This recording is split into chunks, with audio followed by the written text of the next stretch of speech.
Have you ever reflected on the real reason that makes you open your eyes each dawn? I'm not referring to the sound of the alarm clock or the mechanical routine of getting up, brushing your teeth, and throwing yourself into daily obligations. I'm talking about something much deeper, the invisible impulse, the silent meaning that pulses behind your gaze when the light has barely begun to emerge. Many people wake up simply because they need to wake up. Period. The body rises, but the spirit remains asleep. The mind continues anesthetized, as if each dawn were merely an echo of the previous one. And so weeks, months, and years slip by like a colorless mist, without direction, without genuine life. But what if existence were whispering toward something greater? What if the way you begin each journey were the master key to everything you have pleaded for in your prayers? Serenity, lucidity, abundance, metamorphosis. What if all of this didn't come when something external transformed, but when you transformed in the way you embrace each new day? Awakening with purpose isn't about rising early. It's about awakening with full consciousness. It's understanding that the first thought of the day can ignite a fire of faith or trigger an avalanche of uncertainties, and that choice is entirely yours. We live in an era that falls asleep with the mobile device in the palm of the hand and awakens already submerged in the world's turmoil, alerts, messages, headlines. Before even remembering their own identity, a person is already reacting to external chaos. The mind becomes a battlefield before even the first sip of coffee. How can we expect clarity if the day is born in confusion? The truth is crystal clear. If you persist in operating on automatic mode, life will continue delivering automatic results, and nothing transforms on autopilot. Nothing flourishes without purpose. To truly awaken, not just open your eyelids, but expand consciousness, is an act of bravery. It's declaring, today I choose to forge my own path, not just follow what the world imposes on me. Do you want to revolutionize your existence? Start by transforming how you enter it each morning. The Creator didn't mold you to merely survive Mondays and desperately long for Friday's arrival.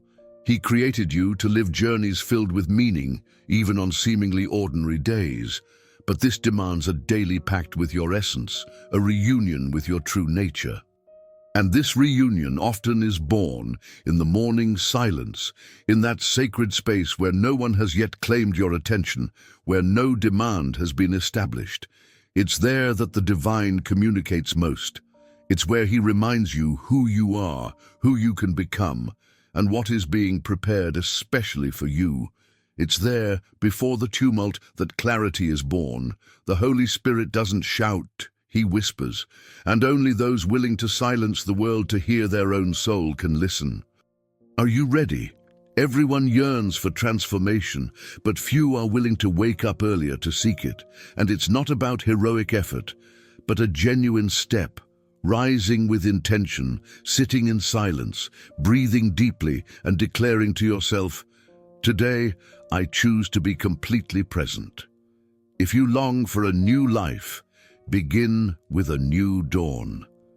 And the new dawn is the first hour of your day, when the world still rests and the sky is proclaiming, arise.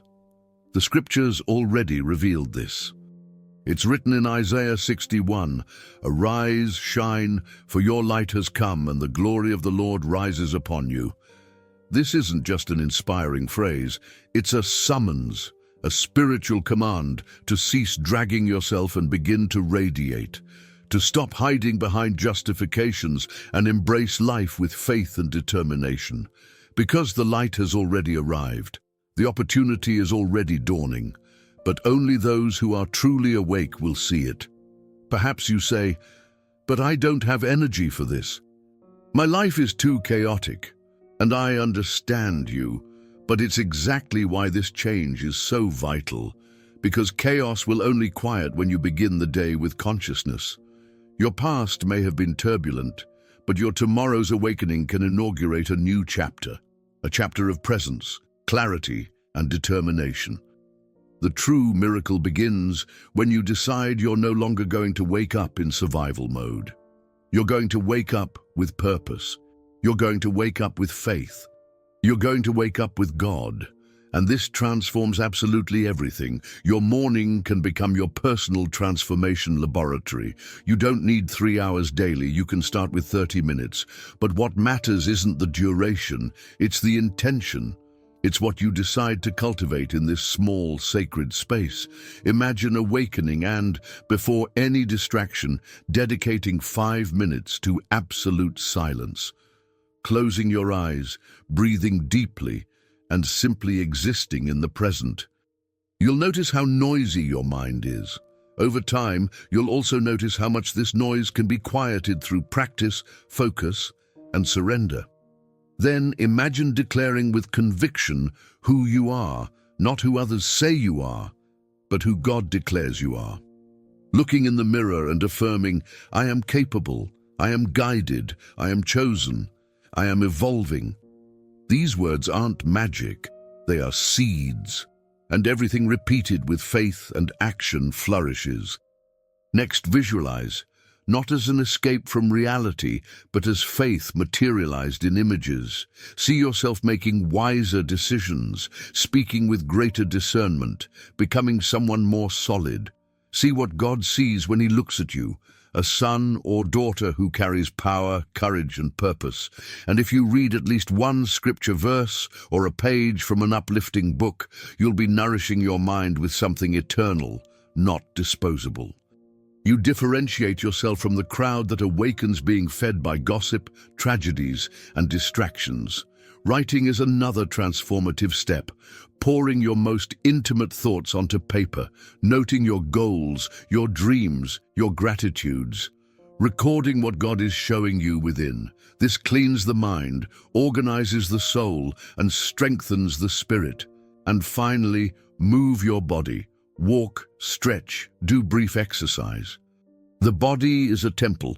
Caring for it early is declaring to yourself, I honor my existence. This sequence, silence, affirmation, visualization, reading, writing, and movement, may seem too simple, but it's powerful because it reminds you day after day that you are in control, that your mind can be shaped, that your energy can be elevated, that your faith can be renewed.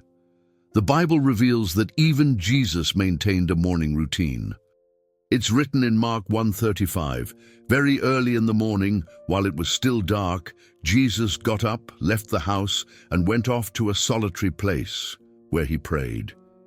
If even the Son of God needed silence to hear the Father, why do we ignore this call? Waking up early isn't about being more productive, it's about being more present. It's about listening before reacting, praying before deciding, being before doing.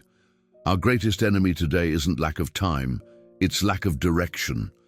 We're too busy but too empty, and it's in the morning that everything begins to be healed. You don't need to be perfect or do this every day at first.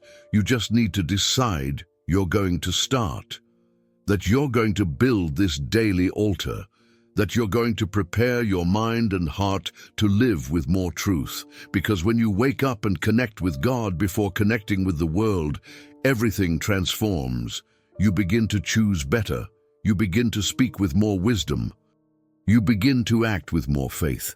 And this small morning choice becomes the seed of great harvests in your life. Yes, it requires effort. Yes, at first, you'll want to go back to bed. But over time, what once seemed like sacrifice transforms into pleasure, because you'll see with your own eyes the fruits of this decision. And do you know what the greatest secret is? It's not the time you spend, it's the spirit with which you do it. Even if it's just for 10 minutes, when done with truth, intention, and faith, God manifests and everything changes. Each morning, you're not just waking up, you're rebuilding yourself. The choices you make in the first minutes of the day are shaping something that goes far beyond your mood. They're shaping your identity. Most people live from what the world says they are. They listen to old voices, unresolved traumas, family criticisms, and social expectations. And then, without realizing it, they begin living from a distorted image. But there's another path. There's a life that's born when you stop trying to adapt to what's expected and begin becoming who God called you to be. And this process doesn't happen all at once. It's subtle, silent, constant. It happens in small decisions, daily habits, words you repeat to yourself while it's still dark outside. When you decide to begin your mornings with intention, you're planting a new version of yourself every day. And this version isn't born from the noise of the past, but from the vision of the future. When you declare, still drowsy, that you're capable, you're reprogramming your mind. When you visualize, even without having conquered yet, you're moving by faith. As Romans 12:2 says, "Do not conform to the pattern of this world, but be transformed by the renewing of your mind." Then you will be able to test and approve what God's will is, His good, pleasing, and perfect will. To transform is, above all, to renew the mind. And this only happens when you stop repeating the same unconscious routines that keep you trapped in the same place. What's happening in your life isn't just a habit change, it's an identity change. You're ceasing to be someone who reacts to become someone who chooses, from someone who hides to someone who takes a stand, from someone who lives on automatic to someone who lives with direction. And the key is that you no longer need to wait for great events to change. You just need to choose every morning. Who are you going to feed, the old you or the new you? Imagine what your life would be like if you woke up every day with clarity, energy, and purpose. Imagine living without haste, but with focus, without anxiety, but with direction, without getting lost in chaos because you've already found order within yourself. This is the reality of those who chose to take control of their own morning. It's what happens to ordinary people who decided one day that they no longer wanted to live at the mercy of chance, who weren't going to start their days as victims anymore, who weren't going to react to the world anymore, but align with something greater, with a divine mission. As Psalm 118:24 says, "This is the day the Lord has made. Let us rejoice and be glad in it." It's not, "This will be the day," or "maybe someday." It's this, today's, the one you're living now. Joy, change, focus, faith, everything begins in the present. Not when everything improves, but when you wake up and choose to live with intention. The miracle you've been waiting for won't fall from the sky like magic.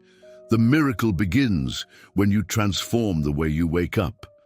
When you dedicate the first minutes of the day to yourself, to God, and to your growth, you're declaring to the spiritual world, "I'm ready to live what God wrote for me." Tomorrow, when the alarm sounds, you'll have a choice. Continue as you are, spinning in circles, dragging yourself through days, or rise with purpose. Silence, pray, declare, visualize, write, move and build with your own hands the life God called you to live. It's not about waking up early out of vanity. It's about waking up before life passes you by. It's about making your morning a door to your destiny. You don't need to do everything perfectly. You just need to start with truth, because truth liberates. And when you wake up to it early, there's no day that can dominate you. You are the author of your routine, and your routine is the frame of your destiny. If you believe in the power to transform your life, starting with mornings, if this message awakens something in you, write in the comments, "I choose to awaken." Remember, the person you can become is patiently waiting for you to stop postponing and start acting. Each dawn is a new chance. Don't waste another one.